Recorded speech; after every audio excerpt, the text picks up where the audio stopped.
Welcome to NCIX Tech Tips. Today we're going to be having a look at the MSI Slidebook, which is a notebook. It's a tablet. No, it's a super device. It does everything. You can even shave with it.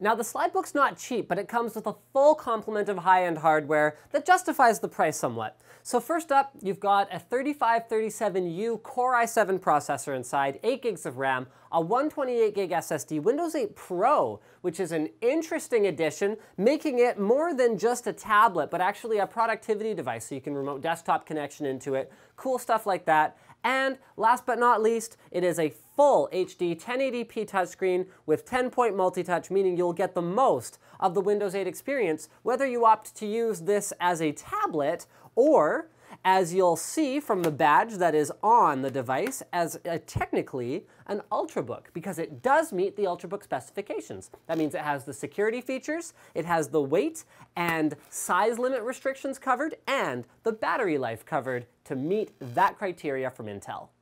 So let's tuck away that spec stuff somewhere where you won't have to look at it, and let's take a closer examination of the actual unit itself. So the first thing we're going to see on the left side of this sort of tablet, sort of notebook is that a gigabit Ethernet port? Very nice. Many ultrabooks force you to rely on wireless networking, which is faster than it used to be. Sure, it's got wireless N, that's good, that's fine, but it's not nearly as reliable and not nearly as fast as an actual hardwired port. Love to see that. On the bottom of the notebook, we've got a little gap where you can slide it open, show you that in a moment, as well as a hardware Windows button that takes you back to the modern UI. That's pretty much it for the bottom. On the right side, we've got a lock button, some indicator LEDs for hard drive activity and all that good stuff, mini HDMI, which is more durable than micro HDMI, so it's a step in the right direction, but full-size HDMI is even more rugged. 2 USB 3.0 ports, headphone microphone combo jack, and power in.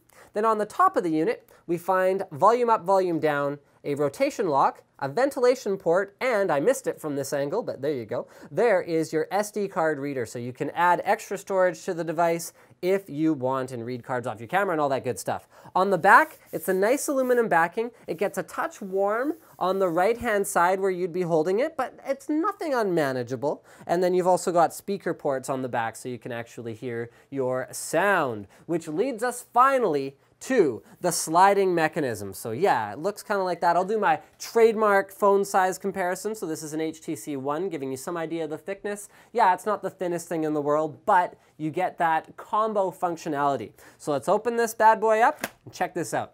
So it's basically kind of like a glorified BlackBerry when you only open it up like this, where you could probably thumb type on it, but I don't know if I'd really recommend using it like this. You've got a full keyboard, so long backspace, long enter, correctly positioned short shift, and a long shift on the left. Yes, it's a little bit on the small side, but it is a full keyboard layout, including F keys, which is unusual to see on a compact device like this. The next step for sliding it is up like this. So you can sit anywhere from about 95 degrees all the way down to 180 degrees and anywhere in between. The mechanism is quite stiff, and I don't mean stiff like it's hard to use, like you can move it around easily, but it's stiff in that when you put it somewhere, it'll stay there and you can use the notebook without it worrying about it sort of falling down like that. So if you shake it, I can, oh yeah, there you go, I can get it to fall, but it's not just going to do it on its own.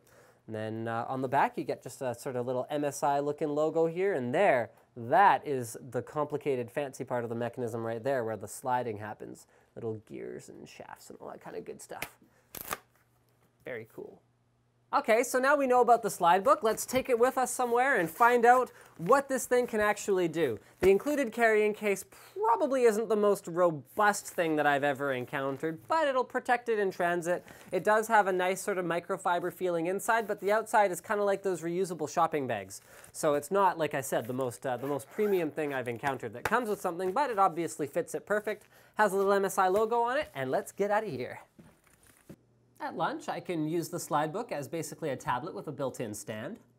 Watch my movies, eat my fake food that I don't actually have any.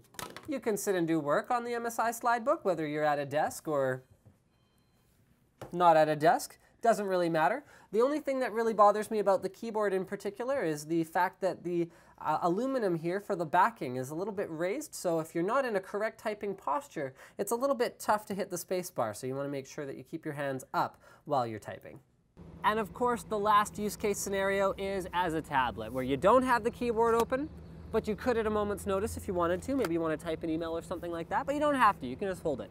So yeah, it's a little heavier than most tablets, so it's a little thicker than most tablets, and I would have liked to see a glass paneled screen on the front of it.